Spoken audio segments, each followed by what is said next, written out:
What is up, fellow nerds, and welcome back to the Dapper Snapper Gaming channel, and welcome back to How Do I Want to Do This? This is our series where we take a look at all playable options available to players in Dungeons & Dragons 5th edition, then we rank them on a scale of 1 to 10 and either build them or fix them depending on how they rank.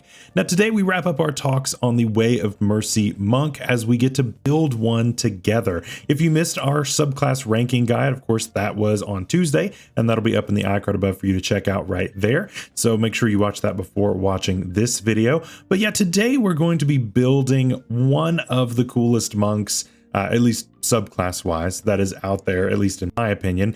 And we're going to be taking it an interesting direction, probably one that not a lot of people would want to take their monk, but it's okay. It's cool. And of course, I am always open to your suggestions and thoughts down in the comments. Before we jump into it, make sure to leave a like on the video and subscribe if you haven't already. As you can see, most people who watch the channel have not subscribed, so please don't be one of those people. Help us to reach our goal of 5,000 by the end of this year. I think we can do it, but I need your help in order to get there. And also, for supporting the channel, of course, make sure that you click the bell so you're notified when new videos are uploaded, and share the video with your friends.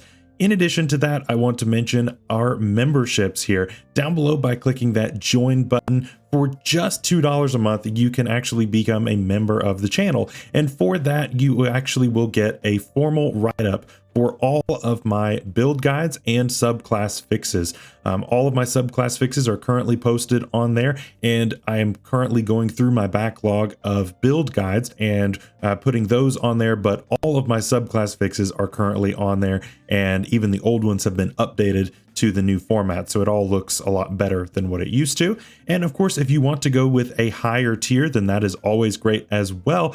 At silver tier, you will get a shout out just like this right here. So thank you all, of course, for anyone who is silver or above. I really appreciate you for supporting the channel in this way. And finally, a lot of you guys seem to enjoy my variety build from earlier this week, so thank you for your support on that video.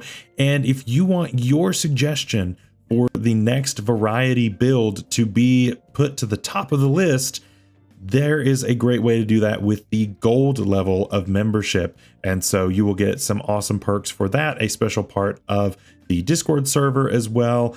Just some really cool stuff that you will have access to by doing that. So please consider that. But as always, it is not expected, nor is it required. You being here watching the video is more than enough, and I really appreciate it. So the Way of Mercy Monk got one of our best rankings for a subclass in the monk tier, which is really nice. Getting a 9 out of 10 is very good for monks. Like I said, it's hard to give a 10 out of 10 to a monk, but this one came really close. And so we're in for a real treat with this build. So there are a couple of ways that you can go about building a Way of Mercy Monk, right? Way of Mercy Monks lend themselves, if you're really going to be specializing in one thing, to either being a healer type character with some really nice utility, or a really nice damage dealer. Now, obviously you can do the other one on the side, but it's usually better to specialize in one or the other. And then if you need to use the other one, it's there, but it's not nearly as effective as what it would be if you focused in on it. Now, I know a lot of people really like my builds where I'm dealing a ton of damage and that kind of thing, but today I decided to go with more of the support type build. I did this with my Cobalt Soul build not too long ago, again up in the icard above, and you all seem to really like the more supportive type way of running a monk, and to me that's usually going to be better. And this subclass definitely lends itself to being more of that support type of character. And so that is kind of the direction that we have taken it in today's build. So as always, let me know what you think down below of this build. And without any further ado, let's jump right in. Starting off, as always, we have our race. And with this, I am going back to my old ways, unfortunately.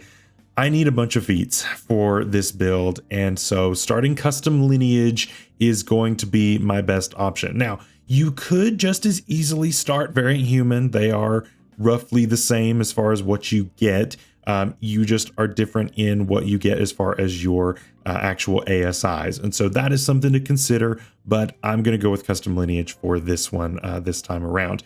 With this, we get a free feat, and the feat that I'm taking immediately is the fighting initiate feat and picking up the unarmed fighting style. Now, of course, we could take a level in fighter on this build, and honestly, that's not a bad option, and it actually is nice. However, with what we are doing on this build, if I take one level somewhere else, I miss out on the Diamond Soul feature, and I just don't think that it's worth it for me to end my build on Tongue of the Sun and Moon because of how bad that feature is. I would rather have a capstone of Diamond Soul and just have to wait for it rather than never getting it at all. So that's kind of the direction that we're going with this. If you wanted to tweak it, just, let me know in the comments what you think. But we're going to go with it with this route and take this fighting style here. This, of course, bumps us up to a D8 immediately for our unarmed strikes. And so no more D4s, no D6s. We get to just jump ahead. And that is going to majorly help our damage, especially since we are going to be diverting away from Monk for a decent amount of levels. Our damage is going to suffer because of that, and so this helps to mitigate that a little bit. For our stats, we are of course using our modified standard array as always. If you are using a different type of system, whether it is point buy, whether you're using regular standard array, rolled stats, or some other thing, then your stats will look different than mine, and that's totally fine. You will just need to adjust them as needed and use the top 3 in the top 3 slots, and of course you can dump the bottom 3 for this one. So we are going to actually focus in on our wisdom here for our top stat. We are then going to go dexterity, then constitution, and then the bottom 3 really don't matter. I put charisma, then strength and intelligence, but you can do whatever you want. For our +2 from our racial, we're going to go ahead and put that in dexterity, which is going to give us 2 17s, which is not too bad to start out. For our equipment, really, we don't need much of anything. We're going to be using unarmed strikes for pretty much everything. If you wanted to take a weapon that has the versatile property, you can, and then use it as a monk weapon when we get dedicated weapon at level 2. But I'm just going to be focusing on our unarmed strikes for this build because we've already improved it, and because most of our features as a mercy monk are tied to our unarmed strikes. And so I just want to make sure that we are as effective with those as we possibly can be. You're going to need a mask, of course, going into level 3, but you could also be kind of crafting this during your first 2 levels, and that be kind of your arc. And then once your mask is complete, then you can kind of do your stuff if you want to have that as a story moment, but it's really up to you. Starting off our levels here at level 1, we're going to be a monk 1. Like I said, we can't start fighter here and grab that because we need the levels for other things. And so no fighter levels, which means no constitution saving throw proficiency, which kind of sucks, but it's okay. It's okay. We are going to get, of course, martial arts and unarmored defense here at level 1, which allows us to use our dexterity for everything, which feels good, especially since now we have a 17 in it rather than the 15 we would have had before. And so that's pretty good. We also have a good wisdom modifier, which is going to help us in a few levels. We have our unarmored defense, which is going to help out again with having a good wisdom and dexterity, helping out our AC to be that much better. At monk 2, we are going to pick up 3 features. We're going to get key, which is one of our defining features. So we can now spend that on flurry of blows, which is one of our amazing features that is going to be used a lot on this build. Flurry of blows is going to be used almost constantly, pretty much. As long as we have key, that's probably what we're going to be doing a lot of the time. Of course, you can also do things like dashing, disengaging, and dodging. And so that is another option you can do. But for most of it, we're probably going to be using our flurry of blows. We also get unarmored movement, so our move speed has now increased, which feels good, and we get dedicated weapons. So if you wanted a weapon that has the versatile property, you can take it as long as it fits within the specific guidelines that we have for the dedicated weapon feature. But so yeah, it's an interesting option if you want it, but I'm just going to stick with unarmed strikes for this build. For monk 3, we get a bunch of stuff. We get, of course, 3 features from our subclass and then 2 features from just being a monk. So we get implements of mercy here, which gives us some proficiencies, and our mask, which is cool. It's flavorful. We also get hands of healing and hands of harm. So we can now heal wisdom modifier plus our martial arts die, or we can deal extra damage once per turn equal to that number as well, which is pretty cool. Of course, we are going to be focusing more on the healing aspect of this, and of course, this is going to get buffed as we level up. but it's not too bad, right? We want our wisdom modifier to be good in order to make sure that we are healing as much as we possibly can. So that's kind of where we are on this. Of course, we also get things like deflect missiles and key fueled attack. It's not as big of a deal on this build. Deflect missiles is fine, but I would never spend the key point on it.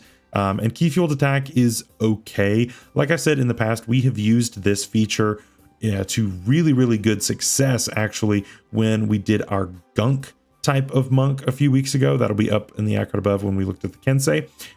But for this build, it's not going to be nearly as prevalent in our usage.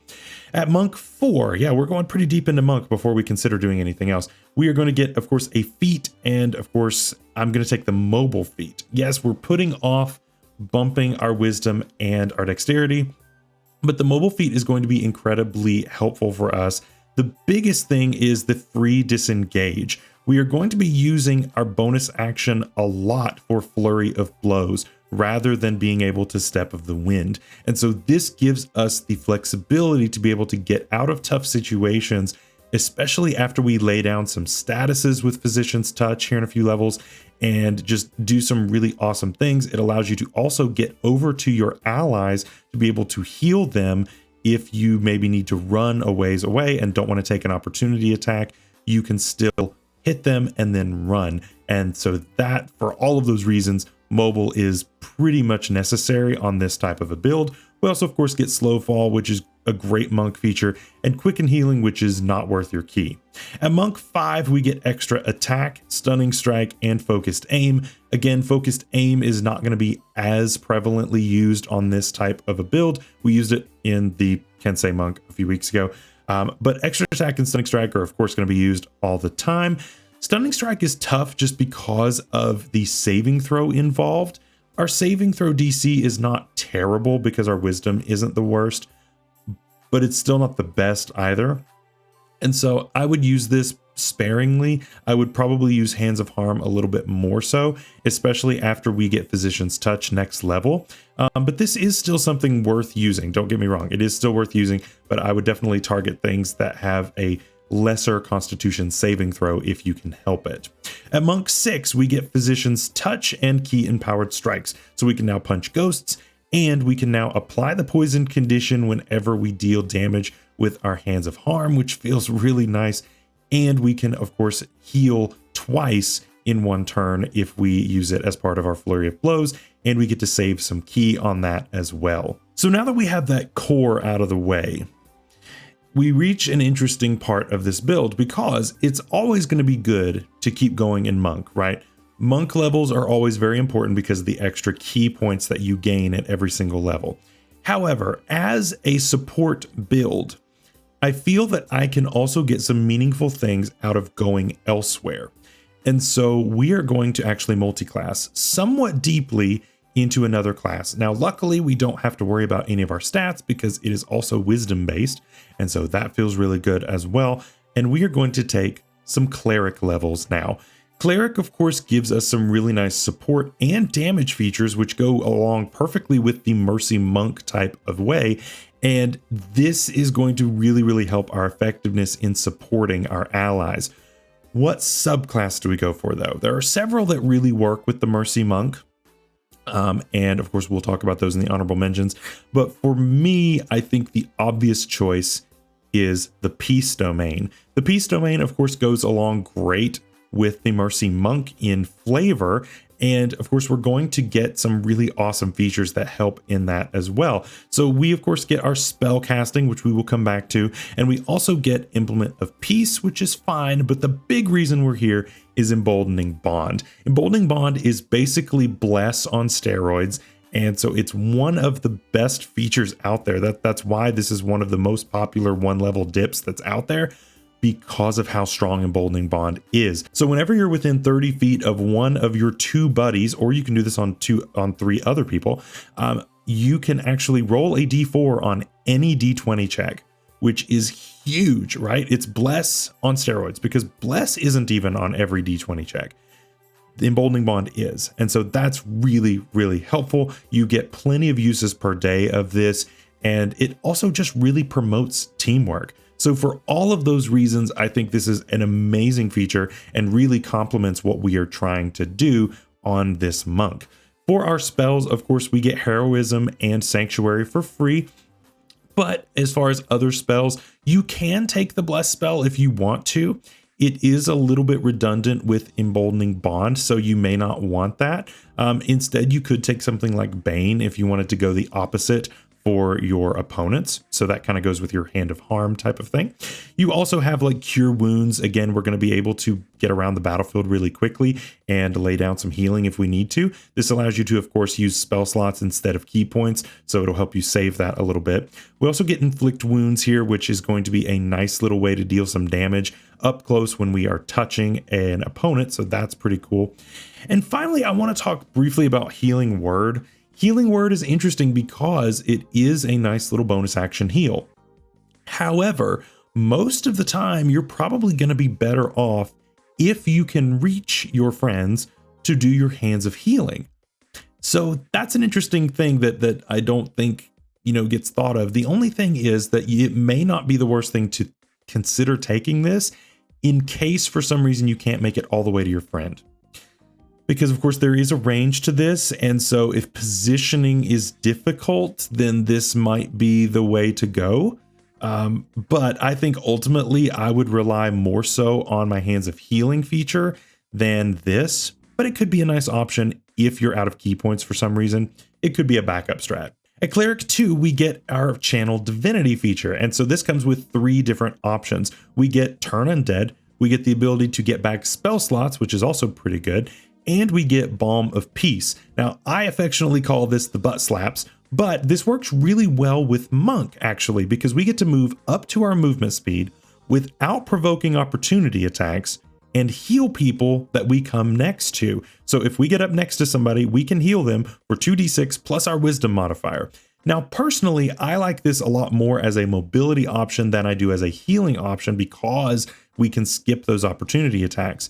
But this is still not bad, right? 2d6 plus our Wisdom modifier is really nice. Obviously, we're limited in our uses in once per rest, but still, this is nice and can definitely be a nice get out of jail free card and a little bit of a heal to help your friends to survive some tough situations. So I'm always going to appreciate having this option in the bag. At Monk 3, we don't get any features, but we do get 2nd level spells, and so we get Aid and Warding Bond for free. I would consider something like Hold Person and Prayer of Healing for some other spells here. Honestly, some of these are redundant. Things like Lesser Restoration and Spiritual Weapon are probably not going to be your go-tos here because you already have Lesser Restoration kind of built into Physician Touch, which we got a while ago. And we have Spiritual Weapon, but we don't want to be using our bonus action for pretty much anything else except for doing Flurry of Blows. Now, obviously, this is a backup strat if you wanted to use this and not have to use up your key points. So definitely something to think about, but I don't think this should be the primary use of our bonus action. I think we should be more so thinking about using key and doing Flurry of Blows with our Hands of Healing, Hands of Harm, and that kind of thing. At Cleric 4, we get an ASI or feat, and so I'm just going to take +1 to Wisdom, +1 to Dexterity, putting me at 18s in both, which feels really, really good. That definitely is going to help out with our Stunning Strike save. That helps us to heal a little bit more, both with our butt slaps and with our Hands of Healing. We're going to deal more damage with Hands of Harm, and it is easier for us to hit. We deal more damage. This is a huge bump for us as an ASI. We get so many great bonuses by doing this. Yes, it's really late. We're level 10, but still it's absolutely necessary to do something like this. At Cleric 5, we get our Destroy Undead at a CR 1/2. I'm not so worried about this. I'm more so worried about the spells that we get here at 3rd level spells. Mass Healing Word is one to think about because it is a heal that does more than one creature. Actually a lot of creatures, and so it technically is a little bit more efficient than our Hands of Healing, which can only target 2 creatures. So that's a little bit better, and I would consider having this in the back. We also have Revivify here. We wouldn't get access to our Revivification type of feature that we normally would get with the Mercy Monk due to our multi-classing, so this gives us something a lot earlier. Obviously, we would have to work within the constraints of both time and costly material components, so you got to think about that. But either way, it's still nice to have this. And then I would probably take either Spirit Guardians or Spirit Shroud. Spirit Guardians is, of course, a nice little like aura effect that can help to slow down enemies, do a little bit of damage, that kind of thing. Spirit Shroud is probably what I would go with if I was going with a Hands of Harm type of thing, just because it boosts our damage that we deal with our attacks. And so either one of these is fine. They're both concentration, one's for 10 minutes, one's for a minute. But they're both pretty good. And so I would consider taking at least one of those. Then Cleric 6. This is our final Cleric level, I promise. But Cleric 6 is hard to give up because we have, one, a second use of our butt slaps or any of the other Channel Divinity options. But we also get Protective Bond, which is a free teleport to save people's lives on attacks. And this really cannot be understated. We talked about this in depth, of course, when we talked about the Peace Domain Cleric on the channel a while back. That'll be up in the iCard above for you. But this feature alone is one of the most busted features out there, and it's what makes this subclass so good. Being able to have someone teleport into the line of fire and get someone else out is really, really helpful, especially when you have your barbarian around, when you have a fighter around, and your wizard is about to get beat up or your sorcerer is about to get beat up. This is super helpful, and it's really, really nice for support, and that's kind of the whole point of what we're doing here. So I think it's worth having, and I think it's worth these 6 levels in Monk. However, I think we're done with the Cleric levels. I think that we have done enough here. And honestly, just the more spells we get, I just think we lose sight of what it is that we're trying to be. And so I want to go back to Monk and stay there the rest of the way, all the way until level 20. So at Monk 7, we get Evasion and Stillness of Mind. And I will say, if you ever wanted to take any Monk levels in that disbursement of the 6 levels, you can. It's not going to hurt you necessarily. I just wanted to get to Protective Bond as quickly as possible and to get access to things like Spirit Shroud, Spirit Guardians, Mass Healing Word, that kind of thing. But you can take your Evasion and Stillness of Mind anywhere in that cluster and you'll be just fine. At Cleric 8, we get, of course, another ASI or feat. I'm going to go ahead and max out my Wisdom score here. Yeah, it's late, but I think it's just useful to be able to do that. Of course, it's going to help our stunning strikes. It's going to help us heal a lot more, both on the butt slaps and on our Hands of Healing. And so for all those reasons, I think it's great. At Monk 9, we get our unarmored movement improvement to be able to run up surfaces and on liquids, which is nice. We get Purity of Body at Monk 10, which is fine. Again, the only time you're probably going to run into this is when you are inside of a cloud kill. Otherwise, probably not going to work out as well as what it sounds. At Monk 11, we get Flurry of Healing and Harm, and I really hated to push this feature off because of how good it is. But basically, this converts a lot of our features to being on a bonus action, so we can now heal twice on a bonus action with Hands of Healing, and we can now use our Hands of Harm as a bonus action as well. And they both become a little bit more key efficient, so that's helpful. I hate to push it off as late as I did, but I just think the Cleric levels were a little more important at the time. We then at Monk 12 get another ASI or feat. Again, just bumping dexterity, maxing that out. That's just the most efficient thing that we can do. And then finally, Monk 13 and 14, Tongue of the Sun and Moon, which I don't care about at all. And Diamond Soul finally at level 20. One of the best Monk features out there. It just takes forever to get it. So what do we think of the build? Of course, it is a very deep dive into Cleric, but I think that it is absolutely worth it. You could, of course, take 1 or 2 levels in Cleric and get back out if you wanted to, but I think that it is probably even better to get that Protective Bond if we're going for more of a support type of character.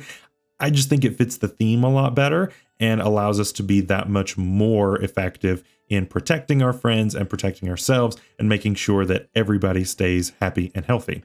Moving on to our honorable mentions before we call it a day. Other race options. The Tabaxi is actually a very tempting option because of the mobility. Again, we really are focusing on mobility here in our ways to be able to go up to somebody and hit them and be able to run away a long way and be able to heal someone with our Hands of Healing, right? that is one thing that can really be helpful, and being able to extend our move speed on a given turn is really helpful in that aspect. Being able to zoom around the battlefield is really nice. So yeah, the Tabaxi would definitely help with that. The Bugbear is also nice because you wouldn't necessarily need the mobile feat, because then you could hit at reach and then run away, at least for things that don't have reach. So that could also be an interesting option. Plus the extra damage at the beginning is nice, plus the stealth proficiency. For all of those reasons, I think Bugbear is a really nice race option there. For our feat options, Crusher is also good here, because Crusher would of course allow you to push away enemies, and this would of course make it to where you can run again without needing the mobile feat. And so that's also not too bad. You could of course take that in place of one of the ASIs and get your bonus there. I think it makes it a little awkward when it comes to ASIs, at least for what I did. I would probably go Variant Human if I were to do this, but that's just me. So yeah, Crusher is nice, and Resilient Constitution is also good. Where we couldn't take fighter levels on this build, we had to leave our mediocre Constitution where it was. This would have definitely helped out, giving us a +2 and proficiency in the saving throw. Yeah, it would help with things like Bless, Bane, Spirit Guardian, Spirit Shroud, things like that. Any of your concentration spells, it would have definitely come in handy. But you know, it is what it is. We just kind of ran out of levels in that way. And finally, other class options for multi-classing. Of course, as far as the cleric goes, the Death Domain cleric makes some sense here, but honestly, I would probably more so consider the Grave Domain cleric. I have talked about the Grave Domain cleric a lot more recently on the channel, and so I didn't want to do that again. And so here we are doing the Peace Domain instead. But I think that that's actually a really, really nice option here, and definitely gives you a lot of value. For other options though, I think the Rogue is actually not that bad, and the Swashbuckler is interesting here. Now, I don't know how you would flavor this, but the Swashbuckler is interesting because it gives you that free disengage.